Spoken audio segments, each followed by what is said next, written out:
UEFA nations ലീഗിൽ തുടർച്ചയായ രണ്ടാം ജയം സ്വന്തമാക്കി പോർച്ചുഗൽ. ഗ്രൂപ്പ് എയിൽ നടന്ന മത്സരത്തിൽ സ്കോട്ട്ലൻഡിനെയാണ് പോർച്ചുഗൽ പരാജയപ്പെടുത്തിയത്.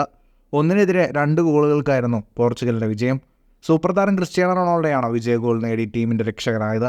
മത്സരത്തിന് 7-ാം മിനിറ്റിൽ സ്കോട്ട് മക്ടോമിനിയുടെ ഗോളിൽ മുന്നിലെത്തി. എന്നാൽ ഈ ഗോളിന് മറുപടി നൽകാൻ ആദ്യ പകുതിയിൽ പോർച്ചുഗലിന് സാധിച്ചില്ല.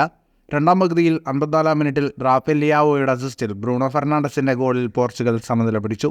തുടർന്ന് മത്സരം സമനിലയിലേക്ക് നീങ്ങുമെന്ന് തോന്നിക്കവേ 88-ാം മിനിറ്റിൽ ന്യൂനോ മെൻഡസിന്റെ അസിസ്റ്റിൽ ഗോളടിച്ച് ക്രിസ്ത്യാനോ റൊണാൾഡോ പോർച്ചുഗലിന്റെ രക്ഷകനായി. മത്സരത്തിലെ കണക്കുകളിലേക്ക് വന്നാൽ 69% ബോൾ പൊസിഷൻ പോർച്ചുഗലിനായിരുന്നു. 26 ഷോട്ടുകളാണ് പോർച്ചുഗൽ ആകെ തൊടുത്തത്. 7 ഷോട്ട് ഓൺ ടാർഗറ്റ്. 580 പാസുകൾ 91% കൃത്യതയോടെ പോർച്ചുഗൽ പൂർത്തിയാക്കി. 5 ഷോട്ടുകളാണ് സ്കോട്ട്ലൻഡ് തൊടുത്തത്. 2 shot on target. ജയത്തോടെ ഗ്രൂപ്പ് 1-ൽ 6 പോയിന്റുമായി പോർച്ചുഗൽ 1-ാം സ്ഥാനത്ത് തുടരുകയാണ്. ഫുട്ബോൾ ലോകത്തെ കൂടുതൽ വാർത്തകൾക്കും വിശേഷങ്ങൾക്കുമായി സ്പോർട്സ് കഫേ പോൾ തന്നെ സബ്സ്ക്രൈബ് ചെയ്യുക.